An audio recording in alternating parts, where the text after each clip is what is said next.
शिविरार्थी भाई और बहनों, 24 तारीख से लेकर अभी इस पल तक हम ये बाबा साहब की जो विरासत है इस विषय को लेकर कुछ समझने की कोशिश कर रहे हैं और अपने इस शिविर का ये अंतिम सत्र है। ये जो मेरा अभी का जो प्रवचन होगा उसे या तो आप समारोपीय प्रवचन के रूप में ले सकते हैं या उसे या तो आप एक विरासत के हैसियत से भी देख सकते हैं।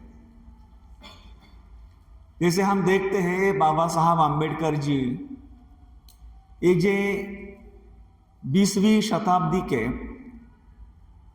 एक दुनिया के नेता रहे, जिनको हम विश्व नेता कह सकते हैं, विश्व रत्न कह सकते हैं। उनकी जो काबिलियत थी, उनकी जो क्षमता थी और सभी मानवता के लिए उन्होंने जो कार्य किया है, उसलिए उन्होंने कहीं जो उपाधियां हैं उनको दी जाती है या उनसे उनको पहचाना जाता है। लेकिन सभी के बावजूद उनको और एक बहुत ही महत्वपूर्ण ऐसी उपाधि दी जाती है और वो है बोधिसत्व डॉक्टर बाबा साहेब आम्बेडकर। और बोधिसत्व जो है ये बौद्ध जीवन मार्ग में एक बहुत ही महत्वपूर्ण ऐसी एक उपलब्धि है। जिस तरह से हम ये जो बुद्ध की जो शिक्षाएं हैं उन शिक्षाओं को जैसे देखते हैं, थेरवाद, महायान या अन्य जो परंपरा है, तो अरहंत जो है वो थेरवाद से जुड़ा हुआ होता है और ये जो बोधिसत्व की जो संकल्पना है ये महायान संप्रदाय से जुड़ी हुई है। वो ऐसा महानुभव होता है जिसने अपना जो पूरा जीवन है वो पूरा जीवन मानवता के कल्याण के लिए समर्पित किया रहता है और उनकी ये मनीषा होती है कि इस संसार में जो भी जीव मात्र है, मनुष्य मात्र है, उसमें जो आखिरी का व्यक्ति है, उस आखिरी व्यक्ति के आंखों में से जो आने वाले आंसू हैं वो जब तक रुकते नहीं है तब तक मुझे मुक्ति नहीं चाहिए। यानी उसकी जो जीवन की अपेक्षा होती है, इच्छा होती है, डिजायर होती है, उद्देश्य होता है, हेतु होता है, वो केवल और केवल दुनिया में जो दुखी व्यक्ति है, जिसके भी आंखों में आंसू है, वो आंसू बंद होने तक उसको कार्यरत रहना है। ये बात अपने आप में इतनी बड़ी है कि दुनिया तो चलती ही है, रोज लोग आते हैं, रोज लोग जाते हैं। ये जो सुख और दुख का जो चक्र है वो चलता ही रहता है। ऐसे होते हुए किसी व्यक्ति ने अपने जीवन का ये उद्देश्य तय करना कि इस संसार का आखिरी व्यक्ति जब तक पूरी तरह से सुखी और आनंदी नहीं होता तब तक मैं मुक्ति नहीं चाहता। ये कसम होती है, वादा होता है, वचन होता है बोधिसत्व का। और उस अवस्था को पहुंचने के लिए या उस अवस्था तक पहुंचने के लिए बौद्ध धर्म में कहा जाता है कि जिसे बोधिसत्व बनना है उसको जो 6 पारमिता बताई है, महायान प्रथा के अनुसार 6 पारमिताओं का जो अपने जीवन में पूरी तरह से आचरण करता है वो बोधिसत्व होता है या उसे बोधिसत्व कहलाते हैं। और ये जो पारमिताएं है, ये पारमिता यानी पूर्णत्व की अवस्था है। पारमिता फिर वो दान हो, शील हो, शांति हो, वीर्य हो, प्रज्ञा हो, समाधि हो। ये जो पारमिता है, इन पारमिता को अपने जीवन में पूरी तरह से, परिपूर्णता से उसका अनुकरण करना, उसका अभ्यास करना, उसको पालन करना। तो अगर हम बाबा साहब का जीवन देखते हैं तो बाबा साहब कोई भिक्खु नहीं थे, वो गृहस्थी थे। लेकिन वो होने के बावजूद भी उन्होंने अपने जीवन में इन पारमिताओं को जैसे पूरी तरह से अपनाया था। एक दूसरी तरह से भी बोधिसत्व की व्याख्या की जाती है या बोधिसत्वों को समझा जाता है। एक तरह से इस बात से कि जो भी कोई व्यक्ति अपने जीवन में पारमिताओं को परिपूर्णता से आचरण में लाता है और अपना पूरा जीवन जो दुखी पीड़ित लोगों को सुखी करने में लगाता है, वो बोधिसत्व। और दूसरी एक व्याख्या की जाती है कि जिस व्यक्ति के पास वो क्षमता हो, वो योग्यता हो, वो काबिलियत हो कि जो विश्व का सम्राट बन सकता है, विश्व सम्राट, विश्व का राजा बन सकता है, ऐसा व्यक्ति सब कुछ होने के बाद जब अपना जीवन दुखी और पीड़ित लोगों के लिए समर्पित करता है, उसे बोधिसत्व कहते हैं। अगर हम बाबा साहब की पढ़ाई, उनकी सोच, उनकी क्षमता, उनकी काबिलियत, उन्होंने जिस तरह से कार्य किया है, वो कार्य, इसको देखते हैं तो बाबा साहब को कहीं भी अमेरिका, यूरोप, ब्रिटेन, ऑस्ट्रेलिया, वो कहीं पर भी जाकर वहां के गवर्नर आराम से बन सकते थे। इतना बड़ा ज्ञान था। वो बैरिस्टर थे, उन्होंने इकोनॉमिक्स की 5 डिग्रियां ली थी, वो एंथ्रोपोलॉजिस्ट थे, सोशियोलॉजिस्ट थे। सभी विषय में उनकी गहरी पढ़ाई थी, सोच थी।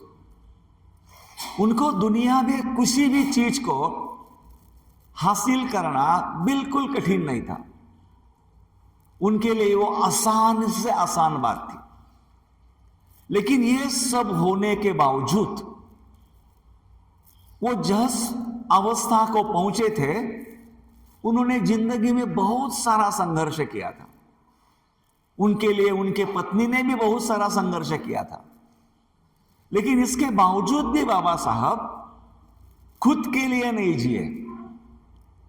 उन्होंने अपना पूरा जीवन, पूरी शक्ति, पूरा सामर्थ्य, अपनी जो योग्यता है, काबिलियत है, वो मानवता के कल्याण हेतु, मानवता के कल्याण के हेतु खुद को समर्पित किया उन्होंने।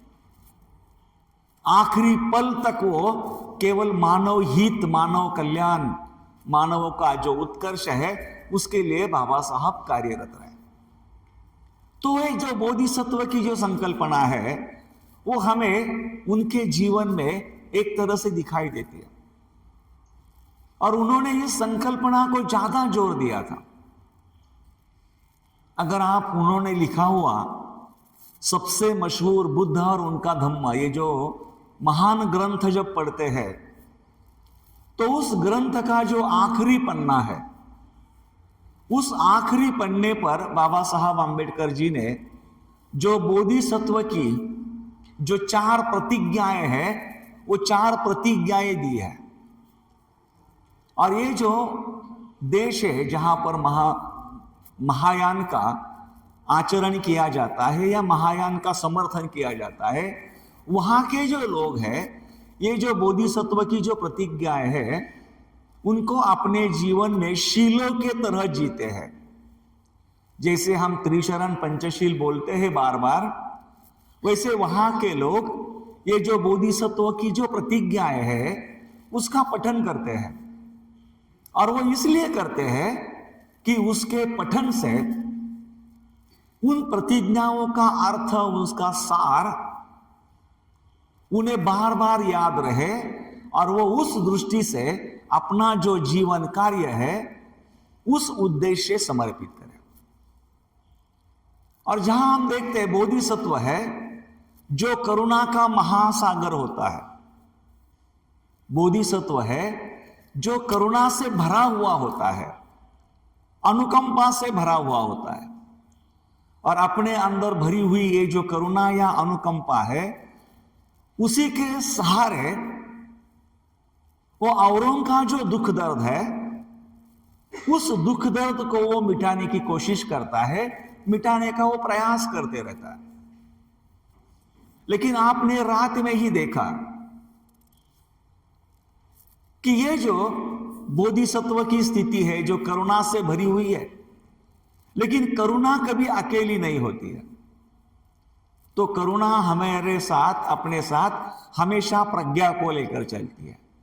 और ये जो प्रज्ञा और करुणा, ये दोनों भी जो अंग है, वो दोनों अंग एक साथ रहते हैं।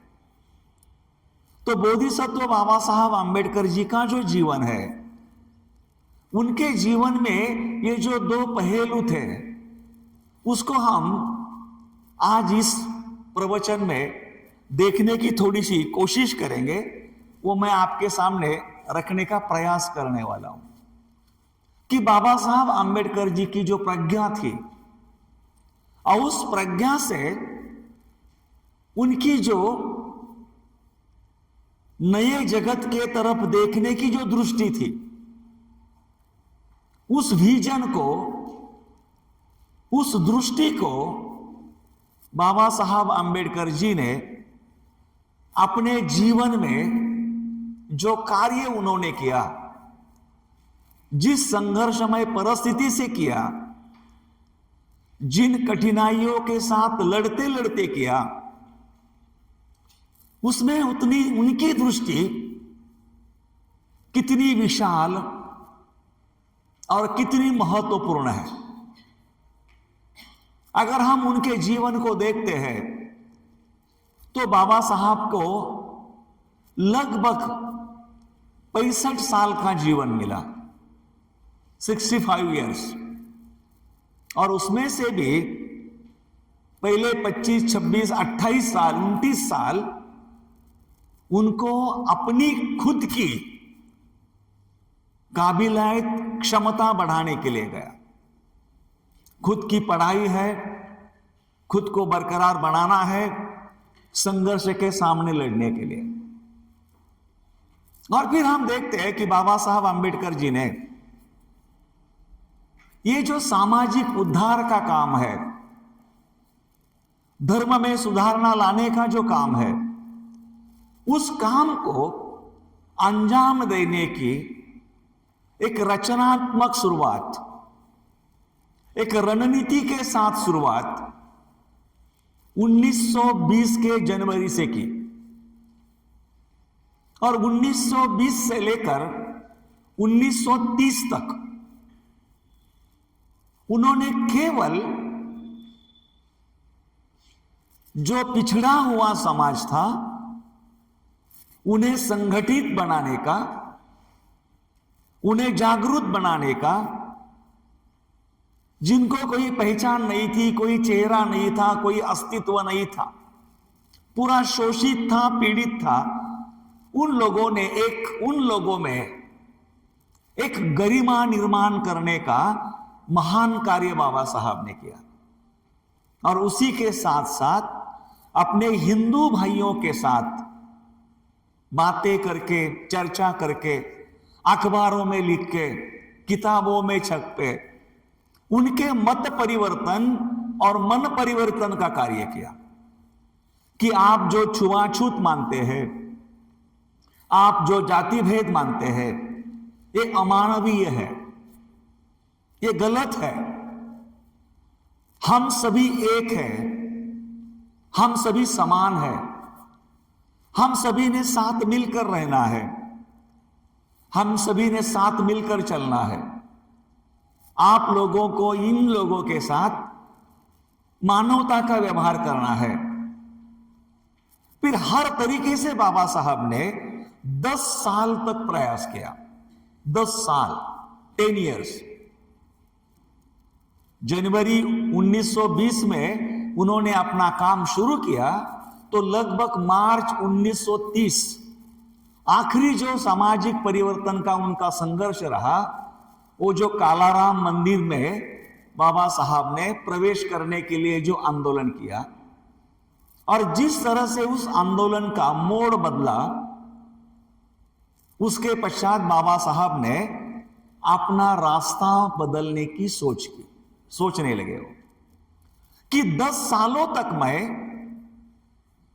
मेरे हिंदू भाइयों को, सवर्ण भाइयों को समझाने की कोशिश कर रहा हूं, लेकिन 10 साल के प्रयासों के बाद उनके दिलो दिमाग में अगर कोई फर्क नहीं पड़ रहा है, कोई बदलाव नहीं हो रहा है, तो मेरा जो सपना है केवल धार्मिक और सामाजिक परिवर्तन से परिवर्तन होगा, वो शायद असंभव लग रहा है। और उसी के लिए बाबा साहब ने अपनी राह बदलने का प्रयास किया और उनको लगा कि सामाजिक धार्मिक परिवर्तन से कुछ हल नहीं निकल रहा है, तो क्यों ना अब मैं थोड़ा राजकीय रास्ता अपना लूं, राजनीति का रास्ता अपना लूं। और उसी समय 1930 के बीच में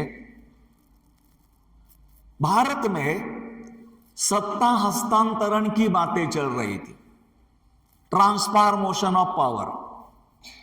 जो सत्ता थी उस समय ब्रिटिश राज था, अंग्रेजों की सत्ता थी और अंग्रेज लोग सोच रहे थे कि अभी हम देश छोड़ के जाएंगे और भारत के पास उनकी जो सत्ता है, पावर है, जिसका हस्तांतरण करेंगे, जिसको ट्रांसफॉर्म करेंगे। और उसीलिए नवंबर 1930 में जो पहली गोलमेज परिषद है, जिसे वर्तुल परिषद कहते हैं, राउंड टेबल कॉन्फ्रेंस, लंदन में बुलाई थी, जिसके लिए बाबा साहब गए। 1930 से लेकर 1932 तक, 1930 से लेकर 1932 तक ब्रिटिश गवर्नमेंट ने, अंग्रेज सरकार ने 3 राउंड टेबल कॉन्फ्रेंस का आयोजन किया और तीनों में ही बाबा साहब ने हिस्सा लिया था। पहले कॉन्फ्रेंस में गांधी जी नहीं गए थे, दूसरे में वो गए थे, तीसरे में फिर नहीं गए थे। तीसरी कॉन्फ्रेंस में कांग्रेस के प्रतिनिधि बहुत कम थे, लेकिन बाबा साहब का यह मानना था कि जब तक हम ब्रिटिश सरकार के सामने दोनों तरह से मेरे समाज के दुख दर्द भी रखना है और मेरी देश की समस्या भी रखना है, और अंग्रेजों को यह बताना है कि अभी अपना काफी हुआ है, आप हमारा देश छोड़कर चले जाओ। और इसलिए बाबा साहब आंबेडकर जी ने इन तीनों कॉन्फ्रेंस में इतना अच्छा काम किया और एक तरह से अपना जो ज्ञान है, अपनी जो कानूनी जानकारी है, उससे ब्रिटिश सरकार को प्रभावित किया। बाबा साहब वैसे देखा जाए तो अक्टूबर में ही लंदन गए थे, जबकि पहली राउंड टेबल कॉन्फ्रेंस नवंबर को शुरू होने वाली थी।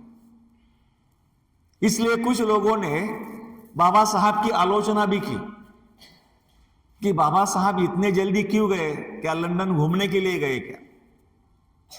लेकिन बाबा साहब जल्दी इसलिए गए थे कि बाबा साहब को वहां जाकर कुछ करना था।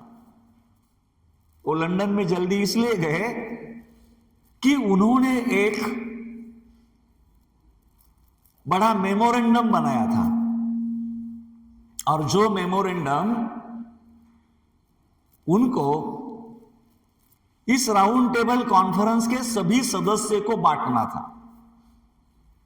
लेकिन उनको यह लगता था कि वो मेमोरेंडम मैं भारत में किसी भी प्रिंटिंग प्रेस में अगर छपवाऊं तो उसकी भनक अन्य लोगों को लगने की शक्यता है, ज्यादा चांसेस है। इसलिए वो चाहते थे कि जब तक वो एक ऐसा मोड़ नहीं आता कि उस मोड़ पर ही उसको बांटा जाए, और इसीलिए ये ज्यादा अच्छा रहेगा कि मैं लंदन में जाकर वहां किसी प्रिंटिंग प्रेस में उसको छपवाऊं, क्योंकि उन्होंने जो लिखा था वो इतना कड़वा सत्य था कि वो कोई भारतीय भी पढ़े तो वो नहीं पढ़ सकता था, कि जिसमें जो पीड़ित, दलित, शोषित, अछूत समाज की जो समस्याएं थी, जो समस्याएं कभी दुनिया के सामने नहीं आई थी, वो लेकर बाबा साहब को वहां संघर्ष करना था। और वो सभी बातें बाबा साहब ने इस कॉन्फ्रेंस में की। तो अपनी जो होशियारी है, अपना जो ज्ञान है, उसका एक तरह से जो एक्सप्रेशन है, अभिव्यक्ति है, बाबा साहब ने इन तीनों राउंड टेबल कॉन्फ्रेंस में करी। ब्रिटिश सरकार के साथ संघर्ष किया भारत के स्वतंत्रता के ही लिए, और साथ साथ भारत के जो अछूत वर्ग है उसके हालात बदलने के लिए।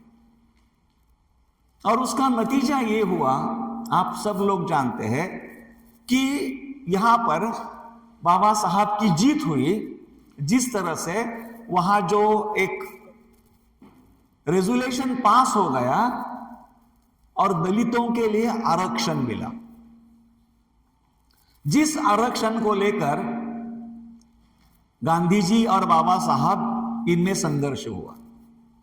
फिर गांधी जी अनशन के लिए बैठे और बाबा साहब को वहां पर समझौता करना पड़ा, जिससे बाबा साहब को गंभीरता से सोचने को मजबूर किया कि एक तरफ राष्ट्रीय कांग्रेस यानी गांधी और गांधी यानी राष्ट्रीय कांग्रेस, लेकिन जिस तरह से गांधी जी दलितों के विकास के लिए जो सहूलतियां मिल रही है उसके खिलाफ लड़ रहे हैं, और इतने सीधे तक लड़ रहे हैं कि वो अनशन करके मरने को तैयार हुए हैं। राष्ट्रीय कांग्रेस के प्रमुख होने के नाते भारत का जो स्वतंत्र संघर्ष था उसकी लड़ाई लड़ने के लिए गांधी जी का जीवित रहना बहुत आवश्यक था। जो व्यक्ति इस देश के स्वतंत्र संघर्ष के लिए जीवित रहना जरूरी है, अगर ऐसा व्यक्ति अछूत वर्ग के लिए इतनी सी सहूलतें मिली थी आरक्षण के जरिए, उसके लिए अपनी जान देने के लिए तुला है, यह देखकर बाबा साहेब संभ्रमित हुए कि अगर ऐसा ही चलता रहा तो क्या सही में ये जो अछूत वर्ग है, उस अछूत वर्ग का जो हित है, जो कल्याण है, वो आगे कैसा होगा, किस तरह से होगा। और फिर ये सभी नतीजे देखते हुए जब 35वां साल आया 1935, बाबा साहब को लगा कि मैंने 15 साल दिए सामाजिक, धार्मिक और राजनीति के जरिए कुछ परिवर्तन का कोई मुझे अंश दिखता है या नहीं। और जब वो नहीं दिखा तो फिर बाबा साहब अंबेडकर जी ने 13 अक्टूबर 1935 को धर्मांतरण की घोषणा की। ये एक बात है, लेकिन दूसरी एक बात हुई 1935 में। 1935 में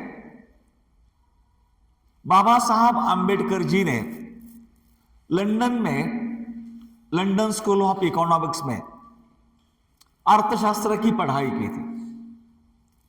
और उन्होंने जो अर्थशास्त्र की पढ़ाई की और उनका जो डीएससी का जो थीसिस है, द प्रॉब्लम ऑफ रुपीज, वो प्रकाशित होके लगभग 7-8 साल हो चुके थे। और उस पर जो कुछ बाबा साहब ने गाइडलाइंस दी थी, मार्गदर्शक तत्व दिए थे, उस आधार पर 1 अप्रैल 1935 को भारत की जो रिजर्व बैंक है, उस रिजर्व बैंक की निर्मित हुई, स्थापना हुई। जो तारीख हम अप्रैल फूल बोलते हैं ना, तो उस 1 अप्रैल की ये अहमियत है कि उस दिन भारत की जो रिजर्व बैंक ऑफ इंडिया है उसका निर्माण हुआ। जो हिल्टन कमीशन वगैरह था उसका अंतिम नतीजा है, जो बाबा साहब ने छपी हुई उस किताब पर आधारित था। और दूसरी बात है, 1935 में ही जो तीनों भी राउंड टेबल कॉन्फ्रेंस हुई थी, उसमें जो चर्चाएं हुई थी, उसमें जो बाबा साहब ने मेमोरेंडम दिया था, उस आधार पर और उससे पहले 1919 में भारत में साइमन कमीशन आया था। उस साइमन कमीशन का कांग्रेस ने बहुत तगड़ा विरोध किया था। साइमन कमीशन, साइमन नाम था एक अंग्रेज गवर्नर का। लेकिन बाबा साहब आंबेडकर जी ने विरोध न करते हुए उस साइमन कमीशन के साथ चर्चा की थी और उनको अपना एक बड़ा लंबा मेमोरेंडम दिया था, अपनी मांगे दी थी। तो वो साइमन कमीशन की कुछ बातें, राउंड टेबल कॉन्फ्रेंस की कुछ बातें, इन सभी का निचोड़ करके 1935 में ब्रिटिश सरकार ने भारत का जो शासन है, अनुशासन है उस समय, वो चलाने के लिए पहली बार एक इंडिया एक्ट बनाया, एक कानून बनाया, जिस कानून से गवर्नेंस चले, जिस कानून से गवर्नेंस चले। लेकिन ये जो 1935 का जो एक्ट है, कानून है, वो कानून बनाने में बाबा साहब आंबेडकर जी भी शरीक थे। ब्रिटिश गवर्नमेंट के कुछ लोगों में बाबा साहब आंबेडकर जी का भी हिस्सा था। उनकी कुछ सिफारिशें थी, रिकमेंडेशन था। और यह देखकर ब्रिटिश सरकार जो है बाबा साहब की काबिलियत पर बहुत खुश थे। उन्हें लगा कि भारत के लिए ये जो व्यक्ति है बहुत ही महत्वपूर्ण है। उनमें जो काबिलियत है, जो उनका पढ़ाई का जो हिस्सा है, उनकी जो साहस की बात है, और उसी का नतीजा देखते हैं हम कि ब्रिटिश सरकार ने बाबा साहब आंबेडकर जी को जुलाई 1942 में भारत का श्रम मंत्री करके, लेबर मिनिस्टर करके पहला बार मंत्री पद दिया। और बाबा साहब आंबेडकर जी ब्रिटिश काउंसिल के पहले कैबिनेट मंत्री बने। और ये जो पोर्टफोलियो है वो उनके पास लगभग 4 साल था। 1942 से लेकर तो 1946 तक 4 साल बाबा साहब आंबेडकर जी, भले ही उनके पास श्रम मंत्रालय था, लेकिन उसी के साथ और भी 2-3 विभाग उनके साथ जोड़े हुए थे। उसमें बिजली विभाग है, पर्यटन विभाग है, या पीडब्ल्यूडी है। तो उस दरमियान बाबा साहब आंबेडकर जी ने स्वातंत्र्य पूर्व जो भारत था, उस भारत को बनाने के लिए अपने 4 साल के इस मंत्री पद होने से बहुत भारी कार्य किया। बहुत बढ़िया रणनीति उन्होंने चलाई, डैम बनाए और कुछ बिजली की जो सुधारणाएं की, वाटर कमीशन लाया। ये सभी बातें जो है वो जब स्वयं मंत्री थे, ये जो ग्रिड है हम देखते हैं, इलेक्ट्रिक के जो ग्रिड, वो ग्रिड बाबा साहब आंबेडकर जी ने, जो ब्रिटेन में थे, उस तरह की बिजली की व्यवस्था भारत में होनी चाहिए। और बिजली जो है, जो प्राइवेट उसका उत्पादन होता है, उससे लोगों को आसानी से और सस्ते दाम में मिलने के लिए बिजली का उत्पादन सरकार करे और लोगों को सस्ते दामों में दे, ये उनकी योजना थी। जो बड़े बड़े संबलपुर है, दामोदर है, ये योजनाएं है, वो उस समय बाबा साहब ने बनाई हुई योजनाएं, परियोजनाएं। उसकी परियोजना से लेकर उसका बजट तक बाबा साहब ने बनाया है। तो ये जो उनका कार्य है, वो कार्य एक तरह से भारत की रचनात्मक निर्मिति करने के लिए उनका बड़ा योगदान रहा है। 1946 के बाद हम देखते हैं कि बाबा साहब आम्बेडकर जी ज्यादा मात्रा में भारत का संविधान बनाने के लिए व्यस्त रहे। और भारत का संविधान जो है वो बाबा साहब का एक बहुत बड़ा विजन था, बड़ी गहरी दृष्टि थी कि एक ऐसा देश है कि जो देश अलग अलग प्रदेशों से या अनेक अनेक देशों से देश बना है, संस्कृति अलग, खान पान अलग, पहनावा अलग, भाषा अलग, ये अलग, कल्चर अलग। तो ऐसे अलग अलग लोगों को एक साथ बांधकर एक राष्ट्र बनाना वो संविधान का बहुत बड़ा काम था।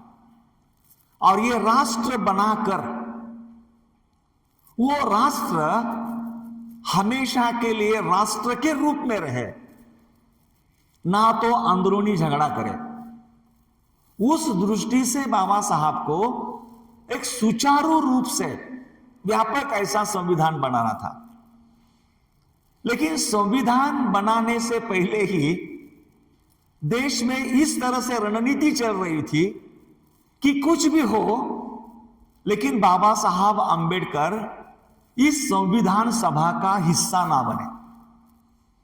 इसलिए उस समय की जो राष्ट्रीय कांग्रेस थी और उसमें से ज्यादा जो पटेल थे, वल्लभ भाई पटेल उस समय के, उन्होंने बाबा साहब आम्बेडकर जी को रोकने की हर तरह से कोशिश की कि बाबा साहब वहां पर आने ही नहीं चाहिए।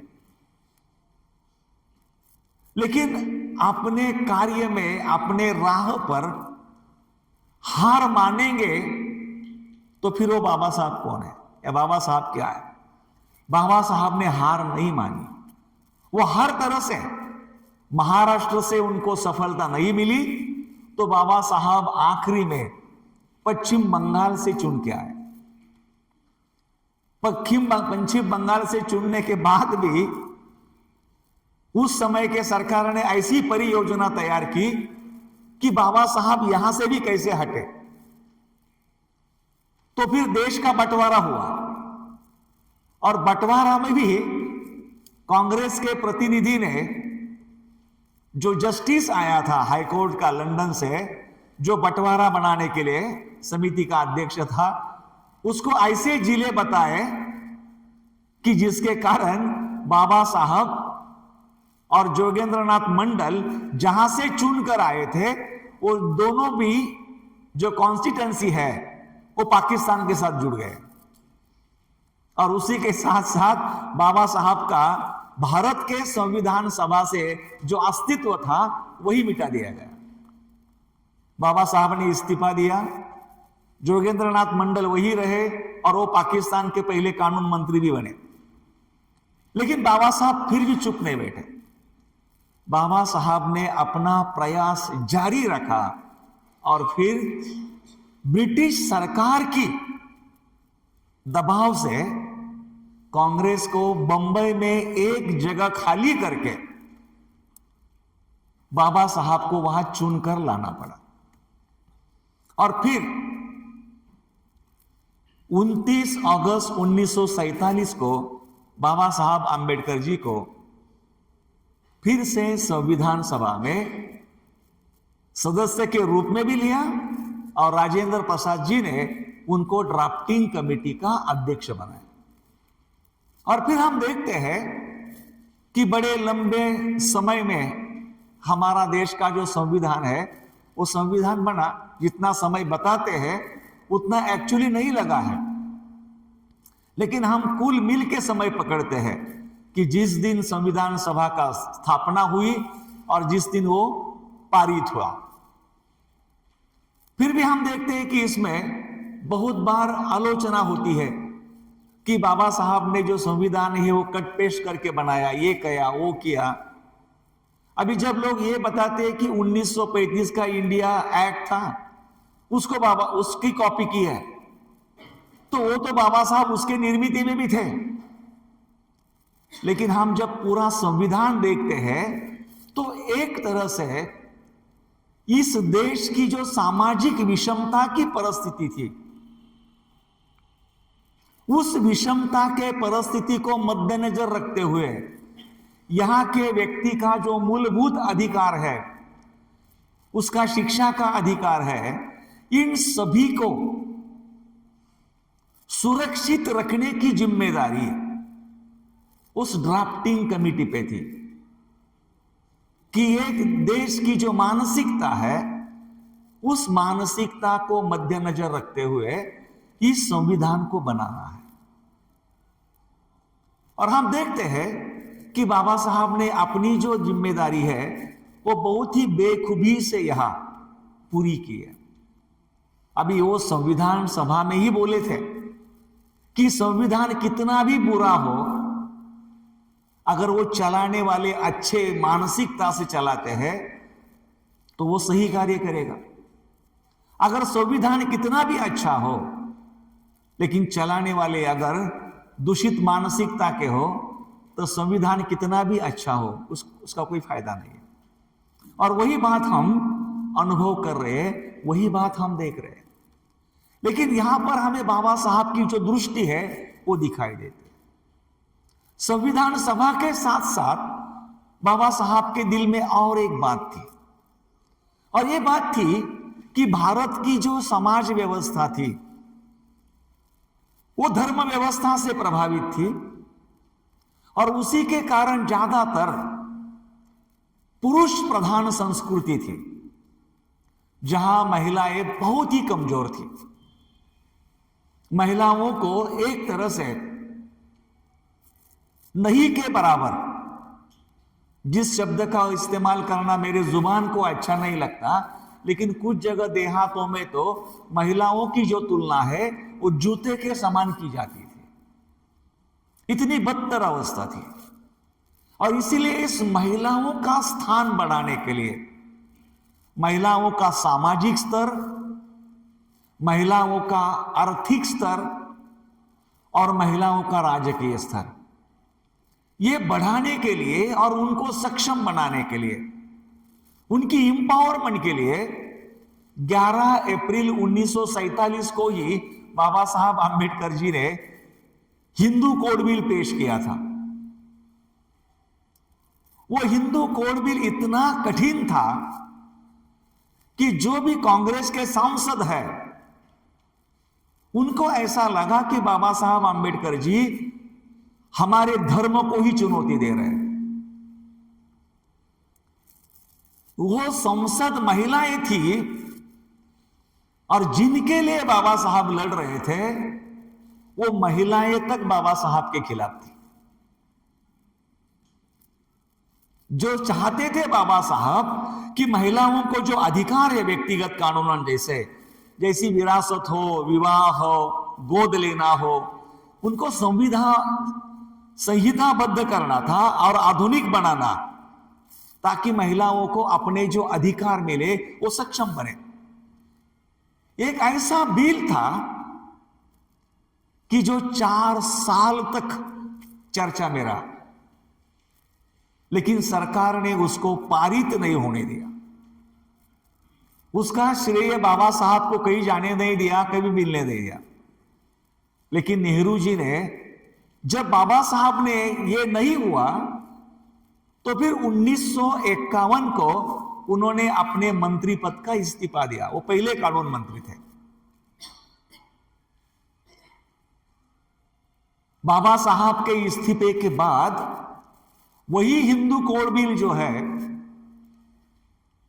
उसको स्लाइस में काटा, टुकड़ों में काटा, और टुकड़ों में काटने के बाद फिर उसको अलग अलग तरह से अलग अलग कानून से नाम से पारित किया, लेकिन हिंदू कोड बिल करके उसको मान्यता नहीं दी। वो जो बात है वो अलग है, अलग अलग कानून में उसको छोटा छोटा करके उसको पारित किया गया।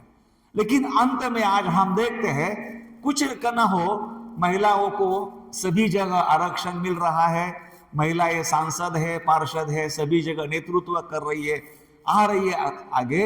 इसका जो श्रेय है ये बाबा साहब अंबेडकर जी को जाता है।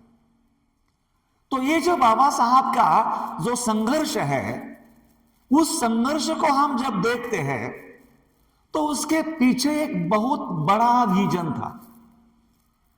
ये जो जाति भेद पर आधारित जो भारत है, उस भारत को किस तरह से बाबा साहब आगे ले जाना चाहते हैं, उसको किस तरह से विकसित करना चाहते थे। लेकिन फिर जब बाबा साहब को इन बातों का एहसास हुआ कि इस मनोधारणाओं को बदलना असंभव है, अशक्य है, तो फिर 1951 में उन्होंने इस्तीफा भी दिया था। और फिर उनको 1935 में जो खुद की हुई जो घोषणा थी, ऐलान था, उस ऐलान को भी पूरा करना था, और वो ऐलान था धर्मांतरण का। तो फिर बाबा साहब आंबेडकर जी है, उन्होंने बौद्ध धर्म की और खोज शुरू की, छानबीन शुरू की, और बौद्ध धर्म के बारे में लोगों में जागृति निर्माण करने का प्रयास किया। क्योंकि आप बड़ी जिम्मेदारी से वो थोड़ा रिहा हुए थे, थोड़े खाली हुए थे, और उनके पास थोड़ा समय था। और फिर उन्होंने 1956 तक अपना मन पूरे तरह से बनाया कि अभी मुझे बुद्ध के शरण में जाना है। अभी जैसे मैंने 2 दिन पहले बताया कि धर्म ये व्यक्ति के जीवन का बहुत गहरा हिस्सा होता है, असीम होता है, अविभाज्य होता है। वो तोड़ना या छूटना उतना आसान नहीं होता। लेकिन साथ साथ बाबा साहब आंबेडकर जी को इस देश के समाज समूह का और बाहरी दुनिया का एक साथ विचार करना था। क्योंकि बाबा साहब को ऐसा मार्ग अपनाना था कि जो मार्ग उनके अछूत समाज के साथ, इस पूरे भारत देश के लिए और भारत देश के साथ पूरे दुनिया के लिए वो लाभदायक हो, वो कल्याणकारी हो, वो फायदेमंद हो। क्योंकि बाबा साहब जिस समय से जा रहे थे, गुजर रहे थे, तो उन्होंने अपने जीवन में 1914 से 1918 और 1939 से 1945 दुनिया में इन 2 महायुद्धों के जरिए दुनिया में हिंसा कैसी चलती है या हिंसा का परिणाम क्या होता है, वो स्वयं बाबा साहब ने देखा था, स्वयं अनुभव किया था। 1950 से 1953 इस दरमियान कोरिया का युद्ध चल रहा था। हम देखते हैं 1946 से लेकर 1954 तक इंडो चाइना युद्ध चल रहा था। अल्जीरिया युद्ध जो है वो 1954 से 1962 तक चला। दूसरी बात हम देखते हैं क्यूबा की जो क्रांति है, क्यूबा रेवोल्यूशन, वो 1953 से 1959 तक चली। यानी दुनिया में हिंसा की आग जल रही है, दुनिया तबाही हो रही है, जो तब भी थी अभी भी चल रही है। बाबा साहब ऐसे समाज में पैदा हुए थे कि जिस समाज का कोई अपना अस्तित्व नहीं था, ना चेहरा था, ना नाम था, जिनका दमन किया गया था, जिनका सदियों से, पीढ़ियों से शोषण किया गया था।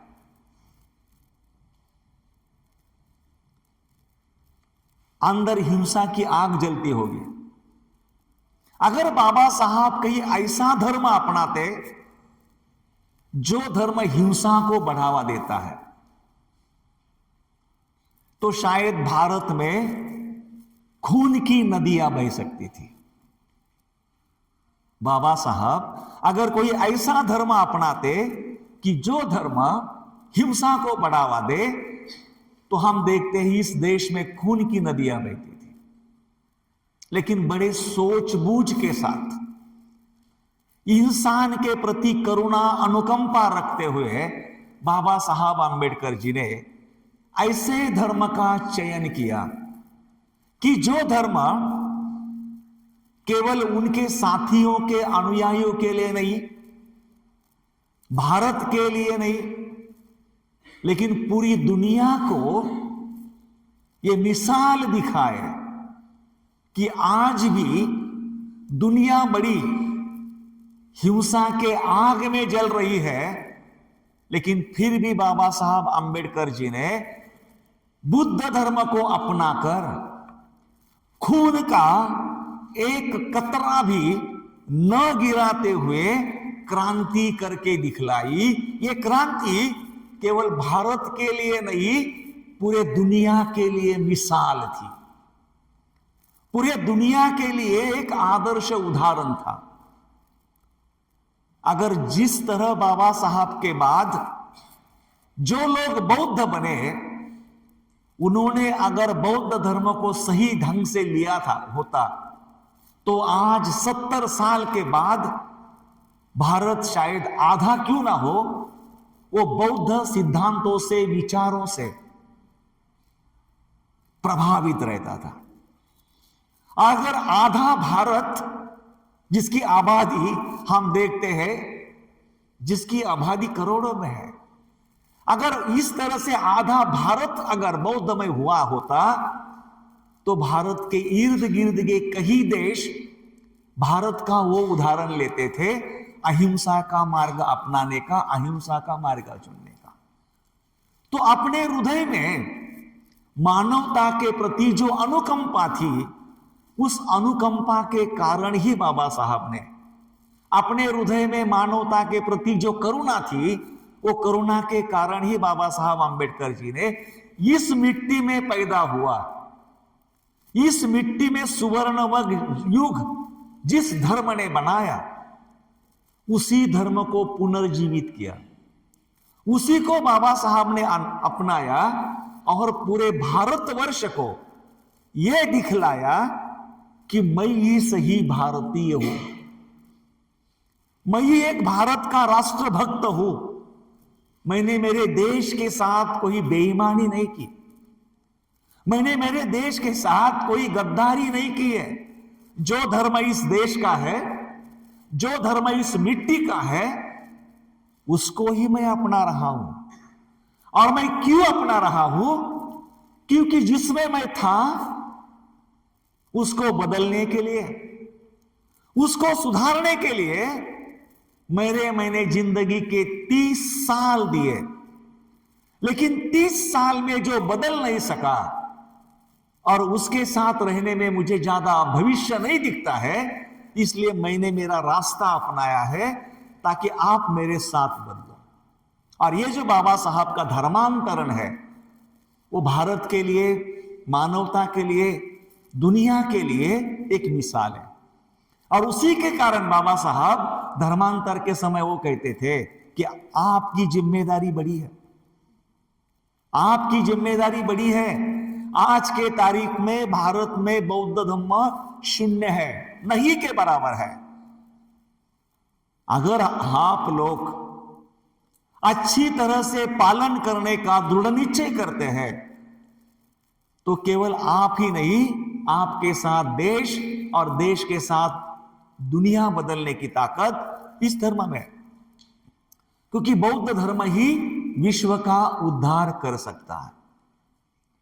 ये जो सच्चाई है, राजनीति में रहने वाले लोग केवल घोषणा करते हैं, हमें युद्ध नहीं बुद्ध चाहिए।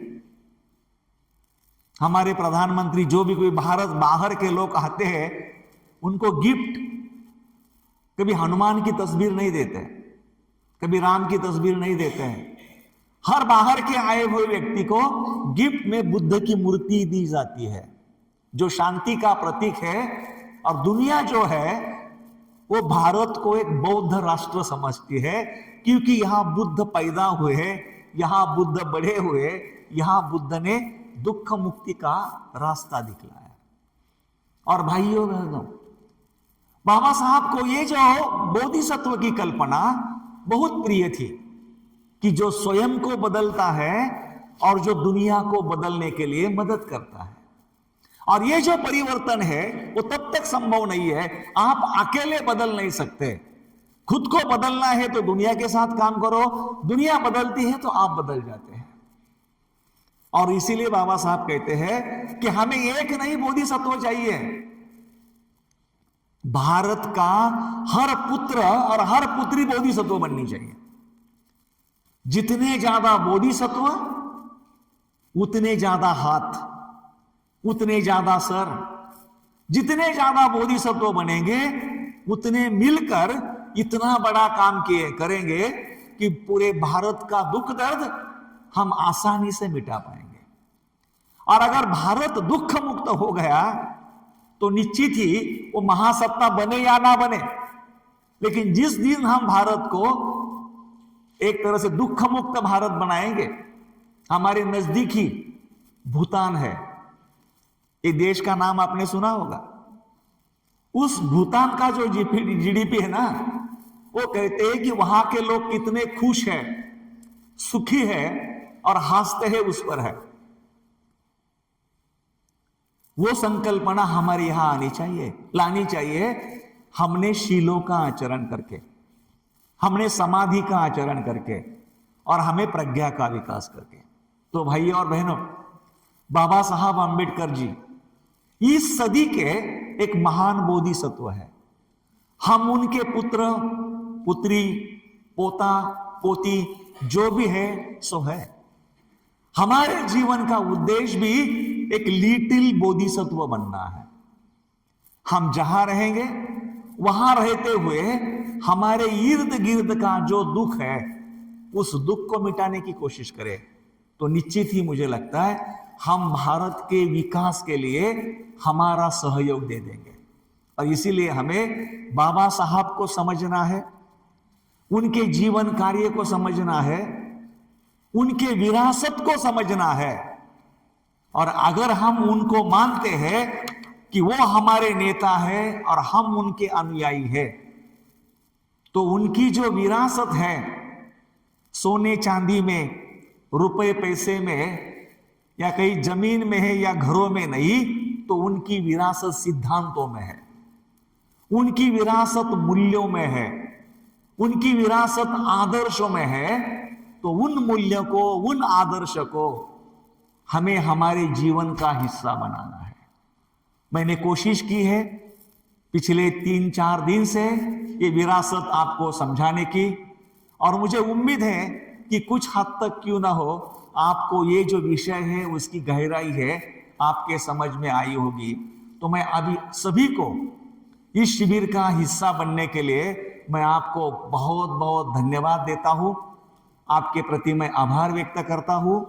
और उसी के साथ साथ ये विषय समझाते हुए कभी कभार अगर मेरे कुछ उदाहरण आपको अच्छे ना लगे हो, मेरे समझाने का तरीका अगर आपको अच्छा ना लगा हो, मेरे कुछ शब्दों से शायद आपके कोमल दिल को कोई पीड़ा पहुंची हो, तो उसके प्रति मैं क्षमा चाहता हूं।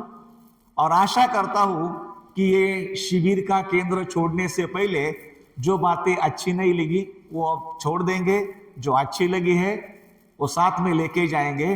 तो इसी के साथ ये समारोह की ये जो प्रवचन है उसको मैं विराम देता हूं। आप सभी के अभिनंदन आभार के साथ धन्यवाद। जय हिंद।